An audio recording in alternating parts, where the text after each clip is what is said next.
आज तो शहर से वापस लौटने में बहुत देर हो गई है। दिन ढल के शाम भी हो गई है। रानी मेरी बहुत चिंता करेगी।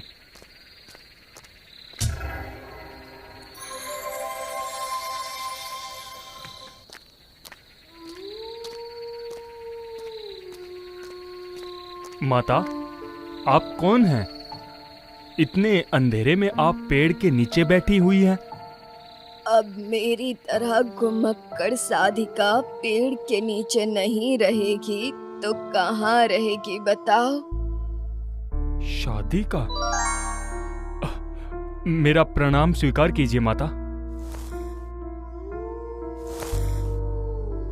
तुम्हारा मंगल हो बेटा, मंगल हो। आपने जब बेटा कहकर बुलाया तो इतनी रात को इस अंधेरे में इस पेड़ के नीचे बैठने से अच्छा है मेरे घर चलिए। तुम्हारे घर? नहीं बेटा नहीं, मैं एक सन्यासी हूँ। मैं इस पेड़ के नीचे ही ठीक हूँ। नहीं माता, इस गांव में आपके बेटे का घर होते हुए आप इस पेड़ के नीचे बैठेंगी? ये नहीं, अब मना मत कीजिए माता। ये तो तुमने मुझे मुश्किल में डाल दिया। अब जब माँ कहकर बुलाया है तो मैं मना कैसे करूँ? अब मना मत कीजिए माता। इस गरीब के घर में अपने पैरों की धूल दे दीजिए। आपकी सेवा करके पुण्य कमा लूंगा। अब चलिए। गांव के सीधे साधे इंसान नरेंद्र की बात अब और नहीं टाल पाई। साधिका माता अपना छोटा सा झोला लेकर उसके साथ उसके घर चल पड़ी। रूपनगर गांव में तब रात में अंधेरा छाया हुआ था। साधिका माता को देखकर नरेंद्र की बीवी बहुत खुश होकर पूरे मन से उनका स्वागत सत्कार करने लग गई। ये तो सौभाग्य है हमारा कि एक सन्यासी के पैरों की धूल इस गरीब के घर में आज लगी है। और आपने बहुत अच्छा काम किया जी, माता को अपने साथ ले आए। हाँ, तुम जल्दी जाओ, माता के लिए भोग के लिए कुछ फल दूध ले आओ।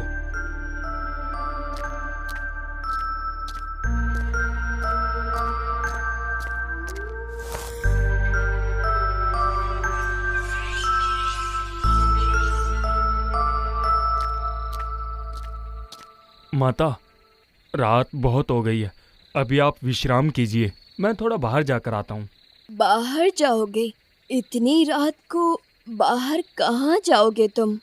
तुम क्या चोरी वोरी करते हो? नहीं माता, ऐसी कोई बात नहीं है। असल में मैंने बहुत मेहनत करके थोड़ी सी जमीन में फसल उगाई है। अभी फसल काटने का समय आ रहा है और यहाँ पर चोर बहुत ज्यादा घूमते हैं। पर क्या चोर फसल चुरा कर ले जाते हैं? यही तो सबसे बड़ी समस्या है माता। पूरी रात जागकर पहरेदारी करनी पड़ती है, नहीं तो कब पूरी जमीन खाली हो जाएगी पता भी नहीं चलेगा। ठीक है, अब से तुम्हें रात को पहरेदारी करने की जरूरत नहीं। तुम्हारे जमीन के फसल कोई चोरी ना करे, इसकी व्यवस्था मैं कर देती हूँ। ये आप क्या कह रही हैं माता? ऐसी कौन सी व्यवस्था है जिससे असंभव को संभव किया जा सकता है? बताती हूँ, लेकिन उसके पहले तुम मुझे पुआल, 3 मिट्टी के बर्तन, कुछ कपड़े और कुछ भूसा लाकर दे सकते हो? नरेंद्र तभी जाकर साधिका माता की बताई हुई सारी चीजें ले आता है। नरेंद्र और रानी आश्चर्यचकित होकर साधिका माता को देखती है। तभी साधिका माता उन सामान से 3-3 बाजुका बनाती है और सबके सिर पर सिंदूर का तिलक लगाती है और उसके बाद कहती है, ये 3 बाजुका तुम अपनी जमीन के तीनों तरफ रख देना। देखना, इसके बाद तुम्हारे जमीन की फसल कोई नहीं चुरा पाएगा। ये आप क्या बोल रही हैं माता? ये तो जादू हो गया। नहीं बेटा, ये जादू नहीं है, ये है विद्या। बहुत कम विद्या ही मुझे पता है वैसे, इसलिए मैंने ये दिया, शायद तुम्हारे काम आ जाए। आपका बहुत बहुत धन्यवाद माता। मैं अभी जाकर ये 3 निजुका जमीन के तीनों तरफ रख देता हूँ।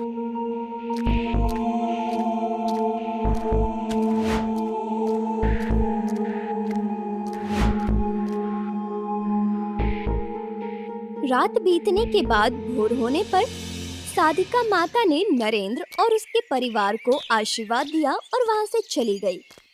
उस दिन रात को। अरे इधर देख, इस बार तो फलन बहुत ही अच्छा हुआ है, देख तो जरा। और इस जमीन पर भी कोई नहीं है। ये शायद हमारे लिए फल सजा कर गया होगा। चलो जल्दी जल्दी काट के सब भाग चलते हैं। चलो जल्दी करते हैं, इससे पहले हमें कोई देख ले। चलो जल्दी करते हैं। एकदम सही कह रहा है। चलो उस तरफ से शुरू कर देते हैं। हाँ,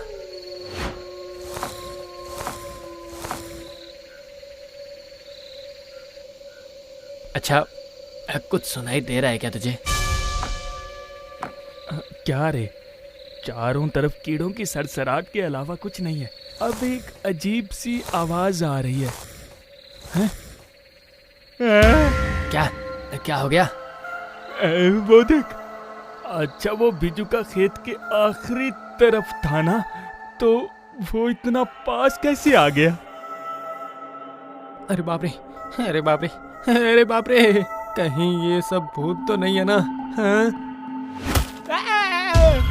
अरे बाप रे, अरे बाप रे, कितना जोर से मारा है। अरे बाप रे, ये बिजू का नहीं, असल में भूत है।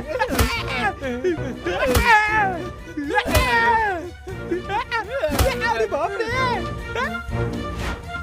अरे बाप रे, भागो भागो भागो यहाँ से। धीरे धीरे पूरे गांव में ये खबर आग की तरह फैल गई।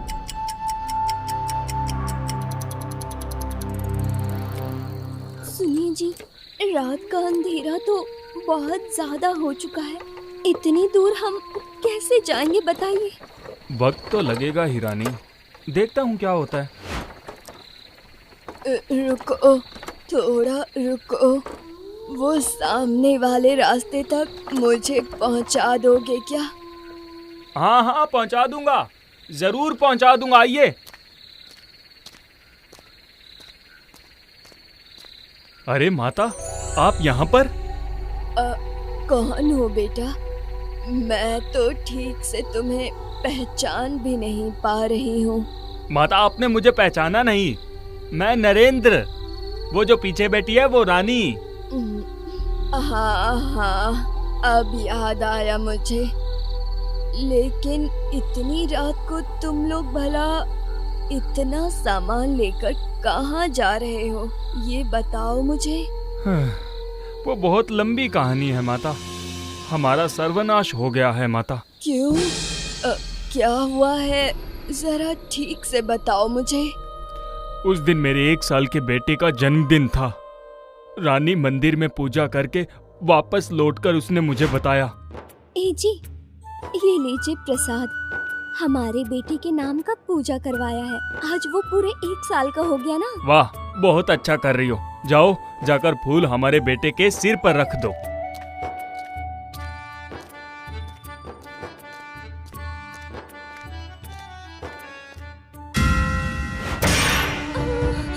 बेटा, सुनिए जी, यहाँ पर बेटा नहीं है। मैंने तो उसे यहीं पर सुलाया था। अभी वापस आकर देखा तो वो यहाँ नहीं है। उस दिन अंधेरे में अपने बेटे को बहुत ढूंढा हम दोनों ने, लेकिन नहीं मिला माता। कौन उसे लेकर गया वो भी नहीं पता चला। रानी को संभालना मुश्किल हो गया था। ऐसे ही 2 बेटे को खोने के बाद मैंने जीने की उम्मीद ही छोड़ दी थी माता। हमेशा यही सोचती थी, मर जाऊंगी तो शांति मिलेगी। लेकिन एक दिन मुझे पता चला कि मैं फिर से माँ बनने वाली हूँ। आज इस बच्चे को देखकर हम दोनों फिर से जिंदा हो गए हैं, जीवित हो गए हम। लेकिन अभी फिर से वही डर हमारे मन में आ रहा है। कल बेटे का 1 साल पूरा हो जाएगा, इसीलिए गांव वासियों ने हमें सलाह दी है कि हम गांव छोड़कर कहीं और चले जाएं। अब तुम लोगों को डरने की जरूरत नहीं, मैं हूँ तुम्हारे साथ। चलो अपने गांव वापस चलो। ये आप क्या कह रही हैं माता? गांव में वापस कैसे जाऊं? कल मेरे बेटे का 1 साल पूरा हो जाएगा। अगर फिर से वो दुर्घटना हुई तो? मैं हूँ ना तुम्हारे साथ। तुम्हारे बेटे के साथ कुछ बुरा नहीं होगा। चलो।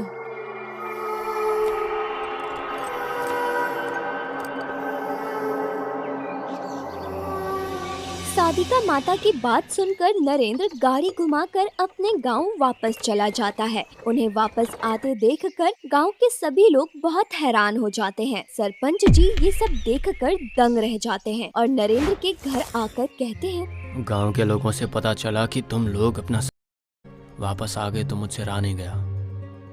हम तो यहाँ से चले गए थे सरपंच जी। रास्ते में माता से मुलाकात हो गई। वो एक साधिका है, वही हमें वापस लेकर आई।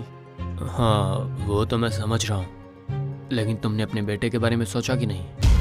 ऐसे ही तुम्हारे दोनों बेटे गायब हो गए। आप चिंता मत कीजिए सरपंच जी, मैं इन दोनों के साथ कुछ भी बुरा नहीं होने दूंगी। आप हमारे बारे में इतना सोच रहे हैं, यही हमारे लिए बड़ी बात है। नहीं नहीं, उसमें क्या है, जो भी है। देखो तुम लोग थोड़ा संभल के रहना, मैं चलता हूँ। चलता हूँ माता।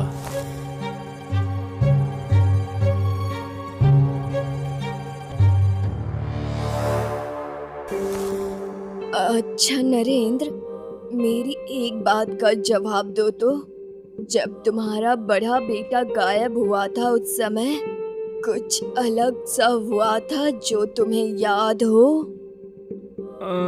कुछ खास नहीं, मतलब ऐसा कुछ ध्यान नहीं दिया।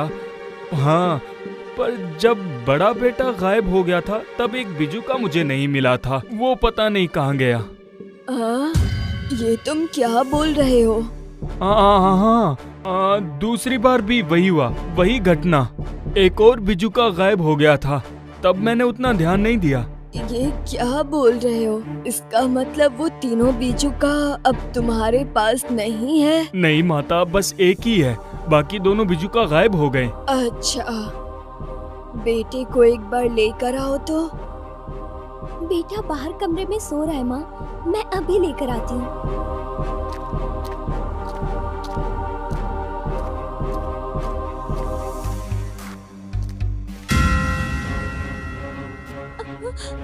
नहीं है, बेटा यहाँ पर नहीं है। ए जी बेटा वहाँ पर नहीं है, मैंने वहीं पर रखा था। वो वहाँ पर कोई भाग रहा है, कौन है वहाँ?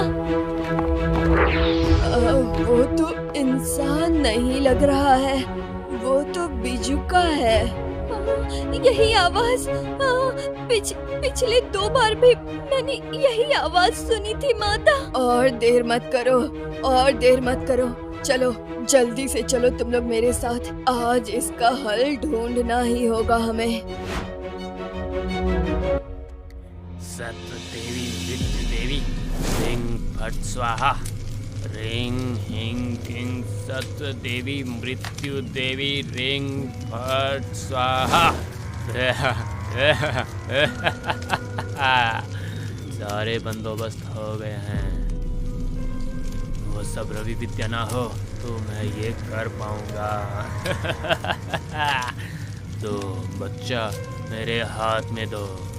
अब इस बच्चे को खून से नहाने से ही तीसरा बिजुका मेरे वश में हो जाएगा। 3 बिजुका से मैं सब कुछ हासिल कर लूंगा। खबरदार, अगर और कुछ किया तुमने तो मृत्यु निश्चित है। कौन हो तुम?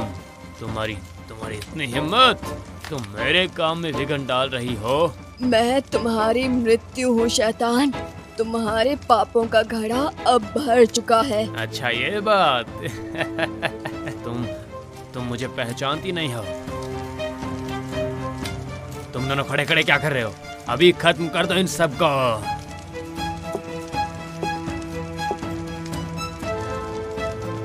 ओम नमो भैरवाय नमः, ओम नमो भैरविततः स्वाहा।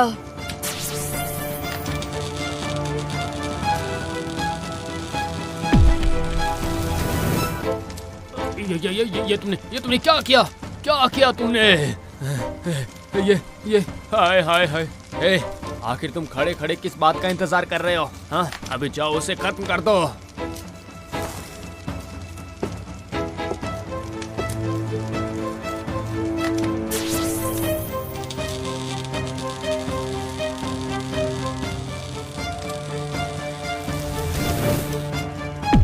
तुम अगर इस खेल के खिलाड़ी हो तो मैं इस खेल की शिक्षिका हूँ। बिजुकाओं को मैंने भैरवी मंत्र से परिचालित किया था और तुम उसी से मुझे मारना चाहते थे।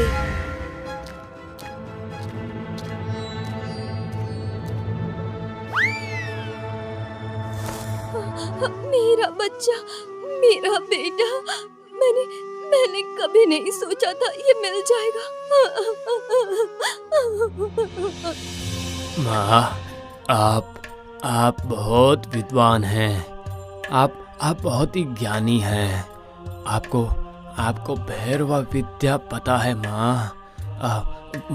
मुझे माफ कर दीजिए, मैंने अनजाने में ये गलती कर दी है माँ।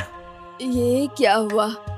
अभी तो तुम मुझे मारने का हुक्म दे रहे थे और अब तुम्हारा सुर ही बदल गया। मुझे माफ कर दीजिए, मुझसे बहुत बड़ी गलती हो गई है। आप मुझे भैरवी विद्या सिखाइए ना माता। यही विद्या सीखने के लिए मैं कब से पागलों की तरह घूम रहा हूँ। हाँ, तुम्हारी गुफा में ये छोटे छोटे कंकाल किसके हैं? नरेंद्र के बेटों की हत्या तुमने की है ना? क्यों किया तुमने ऐसा? बताऊंगा, सब बताऊंगा, लेकिन पहले आप मुझे वचन दीजिए कि आप मुझे भैरवी विद्या दान कर देंगे माँ। मेरे धैर्य की परीक्षा मत लो। बोलो क्यों किया तुमने ऐसा? बोलो। मैं बहुत दिनों से भैरवी विद्या सीखना चाहता था माँ, लेकिन मुझे गुरु नहीं मिला। एक दिन मुझे दो आदमियों की बातें सुनाई दी तो सुना। भैया, आज तो बहुत जोर से बच गए हम, नहीं तो वो भूतिया बिच्छू का हमें मार ही डालता। सही कह रहे हो भैया, मैं तो सोच भी नहीं पा रहा हूँ ये कैसे संभव है। बिजुकाओं ने जिंदा इंसान की तरह हम पे आक्रमण कैसे किया? ये दोनों क्या कह रहे हैं कि बिजुकाओं को जीवित करने के लिए सबसे बड़ी विद्या भैरवी विद्या जाननी पड़ेगी। लेकिन ये विद्या आखिर किसको पता होगी? आगे से उस जगह कभी नहीं जाएंगे भाई। आज जिंदा वापस आया हूँ, ये बड़ी बात है, और कुछ नहीं चाहिए।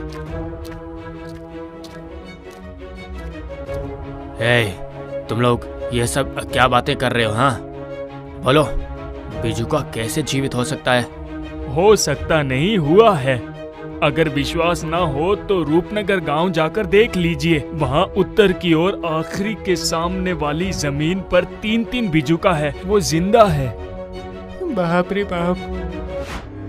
उन दोनों की बातें सुन के मैं अगले दिन वहाँ पे गया था। मुझे 3-3 बिजुका देखकर ही संदेह हो गया था कि ये बिजुका कोई साधारण बिजुका नहीं है। मैंने सोचा अगर ये 3 बिजुकाओं को मैं वश में कर लूंगा तो मैं जो चाहे उनसे करवाऊंगा। रात के अंधेरों में इस खेत में तंत्र विद्या का प्रयोग किया था, लेकिन वो बिजुकाओं को कैसे भी करके अपने वश में नहीं ला पा रहा था। उसके बाद बहुत सारी किताबें ढूंढकर उस उपाय के बारे में पता चला मुझे। हाँ वहाँ बताया गया था कि ये उपाय जिस घर के मंगल के लिए उसे बिजुकाओं को वहाँ स्थापित किया गया है, इस घर के किसी के खून से वो बंधन तोड़ा जा सकता है। हाँ, और जब मैं उसके घर गया तो जाते ही मुझे उसका छोटा सा बेटा दिखा। बस अब और क्या, मौका मिलते ही उस बच्चे को लेकर आया और उस बच्चे के खून से नहलाते ही बिजुका मेरे वश में आ गया। ऐसे ही 2-2 बिजुका मेरे पास आए और अब तीसरे बिजुके की बारी थी, लेकिन उससे पहले ही तुम आ गए। जानवर, पिशाच, तुम्हारे लिए हमने अपना बेटा खोया है। भगवान तुम्हें कभी माफ नहीं करेंगे। मैंने तो सब बता दिया है ना माँ।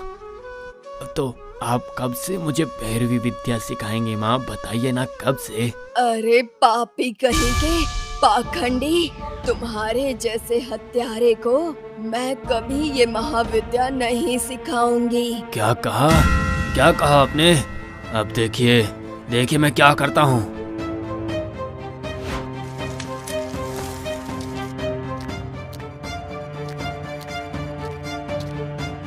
ये ले शैतान, तेरे पापों की सजा। बचाओ। ज्यादा परेशान हो गई हूँ, समझ में नहीं आ रहा है कि आखिर ऐसा कब तक चलेगा। एक तो मैं प्रेग्नेंट हूँ, इन लोगों को दिखाई भी नहीं देता है ये चीज। ऊपर से सुबह आँख खुले काम ही काम करते रहो घर पर। उसके बाद भी मेरी सास, जिठानी, नंद सारी की सारी एक ही बात बोलेंगी कि बहू खाना अच्छा नहीं बना है, बहू झाड़ू नहीं अच्छे से लगा है, बहू तूने कपड़े साफ से नहीं धोए। अरे मैं इतना काम कर रही हूँ वो भी बहुत है, लेकिन क्या करूँ, मेरा दर्द तो कोई भी सुनने वाला नहीं है। हेलो, हाँ बहन, क्या कर रही है तू? और आज बहुत दिनों बाद फोन किया है तूने मुझे। हाँ बहन, क्या बताऊँ तुझे, सुबह उठो काम पे लग जाओ, पता ही नहीं चलता है मुझे तो कि सुबह कब होती है शाम कब होती है। काम ही इतना ज्यादा हो जाता है घर पर, इसीलिए मैंने आज सोचा कि टाइम निकाल करके तेरे को फोन ही कर लूं कि कैसी है तू। मैं तो ठीक हूँ बहन, लेकिन तू ये एकदम ठीक कह रही है, पता ही नहीं चलता है कि सुबह कब हो रही है शाम कब हो रही है। उसके बावजूद भी मेरी सास, जिठानी, नंद ये सब मिल करके मेरे काम में कमी ही निकालती रहती है। अब तू ही बता कि आखिर मैं करूं तो क्या करूं? हाँ? अरे ये तो बहुत ही ज्यादा गलत बात है बहन, अभी तो तू प्रेग्नेंट भी है, तो थोड़ा ध्यान रख अपना। और हाँ, अपने सास और जिठानी नंद को बोल, अगर इतनी ही कमी है मेरे काम में तो तुम खुद ही कर लो, काम भी करवाना है और ऊपर से कमी भी निकलवानी है। तू कुछ बोलती क्यों नहीं है, बोला करना कुछ। हाँ बहन, सोच तो मैं भी यही रही हूँ। आज इनके घर पर एक दो लेडीजें आएंगी गीत के लिए, तो सोच रही हूँ उसी गीत पर अपने दिल की सारी बात कह दूं, ताकि इनको समझ में भी आ जाए और मैं अपने दिल की भड़ास भी निकाल लूं। कैसा रहेगा बहन मेरा आइडिया?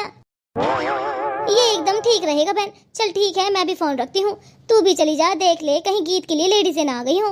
चल ठीक है बहन, मैं भी फोन रखती हूँ और जाती हूँ। अरे बहू, तेरी जेठानी तो अभी कहीं गई हुई है, तो तू ही गीत चालू कर दे अब। हाँ सही कह रही हैं आंटी जी, एकदम गीत चालू कर दो आप। हाँ बहू, जल्दी से गीत चालू कर दो, तुम्हारे गीत सुनने के लिए ही हम लोग यहाँ आए हैं। जी सही कह रहे हैं सब, चालू कर दो गीत। मैं गीत तो चालू कर दूं, लेकिन पहले ही बता रही हूँ, हंसी मजाक वाला गीत गाऊंगी तो इसे दिल पे ना लें। अरे बहू, कोई तेरी बातों को दिल पे नहीं ले रहा है, तो जल्दी से गीत चालू कर।